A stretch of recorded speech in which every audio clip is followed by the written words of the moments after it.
The rest $200 is still on. Zilliqa is still trading around these price points. Chainlink is also doing pretty bad. Cardano is also down pretty hard as well. A lot of these alternative cryptocurrencies are beginning to lose steam as far as the buying power is concerned. So a lot of you have been wondering, like, what the hell is happening to the price of Bitcoin? Because Bitcoin not so long ago was trading close to 10,300 US dollars, and a lot of you were like, oh my god, this is so amazing. How come I didn't really see this happening? So ladies and gentlemen, today I am going to be breaking down everything that has been happening and why we have been experiencing a dramatic surge in terms of the price of Bitcoin. So I hope you guys are ready. So first of all, let me just take you back to the altcoin market cap. This is obviously excluding BTC. So this is the chart that we have right over here, and right now the altcoin market cap valuation is close to about 110 billion US dollars. And as you can see, right, we obviously had a dramatic past few weeks, and we have been doing tremendously well, and we are actually trading at an area where we previously were before we had that much crash right around the, the stock market crash right around this area. So right now we are literally trading closer to the resistance, and perhaps in the near future we might end up cracking this resistance. If we end up cracking this resistance, right, of course we are obviously going to be meeting a few other milestones that we definitely need to crash, and obviously getting to look at this particular chart, right? I mean, if we take a look at the log scale, it is very possible that we are obviously going to end up going to about 193 billion US dollars, which is corresponding to the 38.2% fib level. If we happen to sort of crash this resistance right up here, right, then obviously the next probable area of resistance is going to be the 61.8% fib level, which is going to be close to about 291 billion US dollars. However, you have to understand that right now we are actually dwelling on overbought levels. So in case we had to like continue pumping, right, we are obviously going to get rejected right around that area that is corresponding to the 28.77% fib level on the volume zone oscillator. And right now we are trading at 22.9, well, 23 points, especially on the VZO. So when it comes to the upside, right, we do not already have that much to go on as far as getting to reach this target right over here. And previously this is where we had quite a whole lot of trouble, especially on the monthly. So you guys have to be very, very careful. I mean, we still have some cryptocurrencies such as Ethereum that are really doing tremendously well, and because of decentralized finance, right, we have some more gas left in the tank, and then we might end up just propelling a little bit higher. But for the most part, a lot of these alternative cryptocurrencies have really run their course, and we are obviously going to be experiencing dramatic corrections. So this is one of the reasons why, for example, Chainlink is no longer performing as well as it used to a few weeks ago. And those of you who FOMO'd into Chainlink, right, a few days ago, you guys are going to learn the hard truth, and it's going to be a while for you to start recouping back your money because there's going to be like some sort of significant correction which is going to happen a little bit later. So I'm sure you guys experienced this with Zilliqa, right? Zilliqa a few months ago, or rather a few weeks ago, was doing tremendously well, but it just reached a point where it just became stagnant, and it just became stale because there was an exchange of coins in terms of the people who bought lower and the people who were FOMOing in at the last end. But the most important question that you are supposed to be asking yourselves is the risk to reward ratio worth it in terms of you getting to FOMO right now? Let's say, for example, the price of Ethereum, right? Let's say the price of Ethereum gets to correct, and right now it's actually trading at 321 US dollars. Is it going to be worth it for you to continue holding these bags in case we have like a slight dip? Because as you can see here, the total altcoin market cap is pretty high, and anytime soon we might end up correcting. So obviously the number one reason why Bitcoin in the past few days or in the past few hours, right, if you take a look at the 4-hour buzz, right, it has been performing tremendously well. The reason that was happening is there is a transition of money coming from altcoins going into BTC. A lot of people that really made quite a lot of money investing in alternative cryptocurrencies are beginning to go back into Bitcoin, because Bitcoin is overall the big dog. Bitcoin is overall that cryptocurrency that everybody wants to accumulate. So all the money that was made with a lot of alternative cryptocurrencies, it is beginning to go back and get siphoned back into BTC. So this is one of the reasons why we obviously experienced these dramatic price increments, especially in the last 4 hours. I mean, like, if you take a look at these last 4-hour buzz, right, obviously it is clear that this money is coming from somewhere, and it's obviously moving from the alternative cryptocurrencies into BTC. So are we going to see a continued rise of BTC? Well, if new money, and by new money I'm talking about new retail investors buying with US dollar, euro, or any other cryptocurrency or any other currency out there, right? If we don't really get any spikes in terms of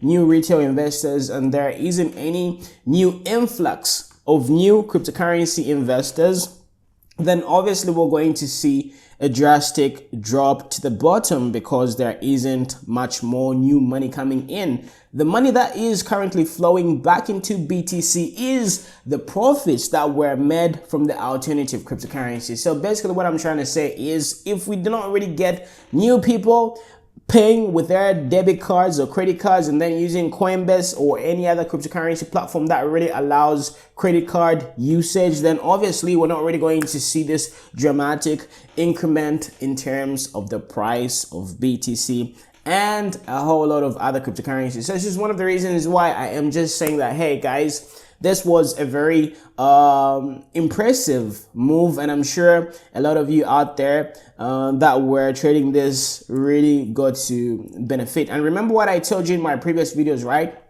My game plan is continue shorting the pumps until 11,500. 11,500 US dollars is my cutoff area where I'm not really going to be shorting BTC, because I really believe that there's going to be a savage crash in the near future, and we are literally getting closer to it. So what I'm doing is I'm just piling up my shorts, and I'm just doing the opposite of what everybody is doing, because a lot of you might call me a crazy trader, but hey, this has been working for me for like a while, and I have always counter traded in comparison to what a lot of people are doing, and I'm still here, I'm still surviving, and I'm still in profit. So this to me, 10,167, it's not really a big deal, because my cutoff level is 11,500 US dollars. That's why I'm going to stop adding to my shorts. So whenever we reach that price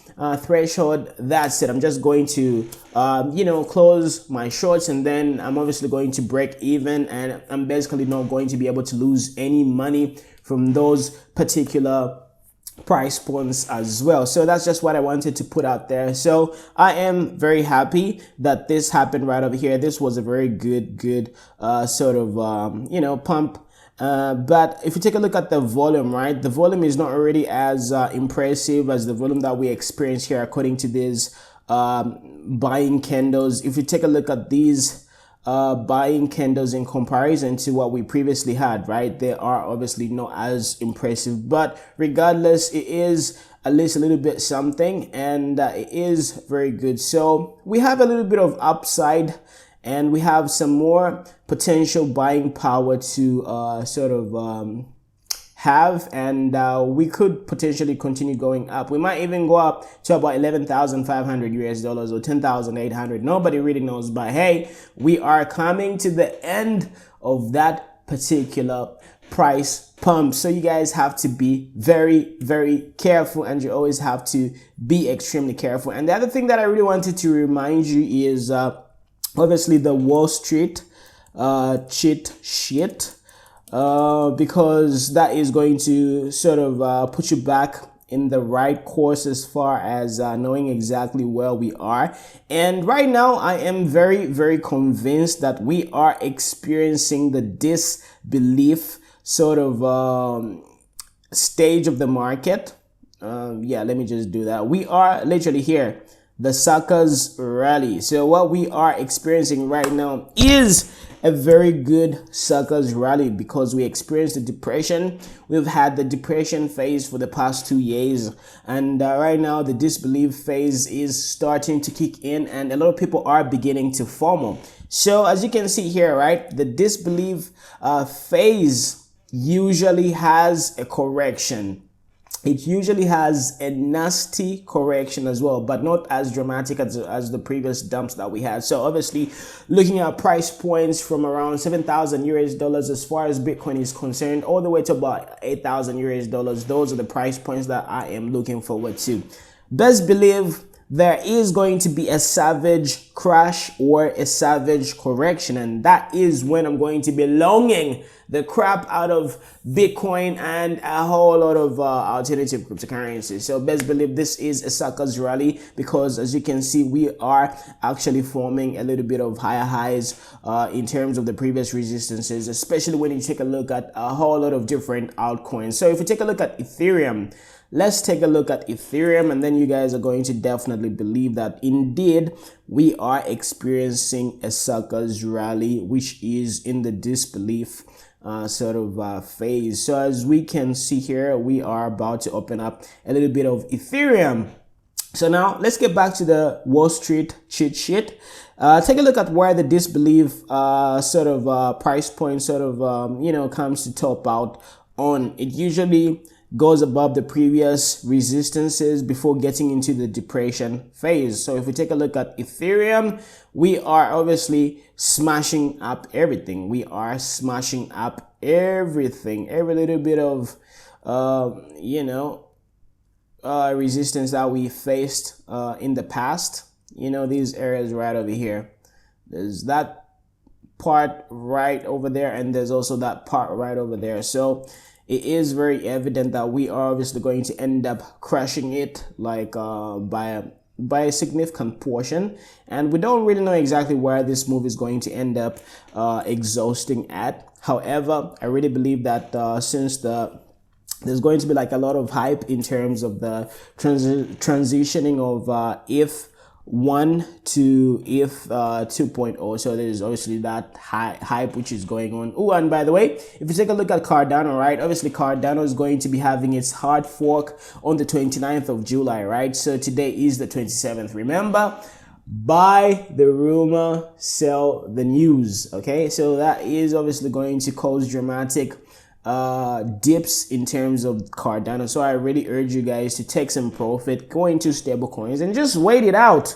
You are literally not going to lose anything, because the savage crash or savage correction is definitely going to come. So you have to be prepared for the next dump, and in order for you to do that, you need to be in stable coins. So this is very counterintuitive, because a lot of you want to see green figures on your portfolio, and I understand, because it's really psychologically hard to go against the grain, because you know, like, everybody really wants to make money, but in order for you to make money, you have to save your money, okay, for the time when the prices are going to end up correcting. And you don't really need to be greedy, guys. You don't really need to be greedy. You have to save the money that you have in order for you to be able to make more money in the future, because if you just end up holding on to these cryptocurrencies, they are going to be ending up correcting so much, and you guys are going to be back to your initial levels, and then you're not going to be able to multiply your bags. So please be careful. So Cardano, look out for the correction coming before the 29th of July, because obviously a lot of people are going to be selling, and that's when Cardano is going to be sort of hard forking from the Byron to the Shelly mainnet. So that is obviously, and by the way, there's nothing really significant about a hard fork. There's nothing fundamentally significant about a hard fork in terms of the price appreciation. It's just that people are getting overexcited for nothing. You get what I mean? So it's just going to be like a regular day. There's nothing extraordinary which is going to happen to your portfolio. It is just transitioning from one phase to the mainnet, and that's it. So please don't really get way too excited. So anyway, I don't really want to sound like a party crasher.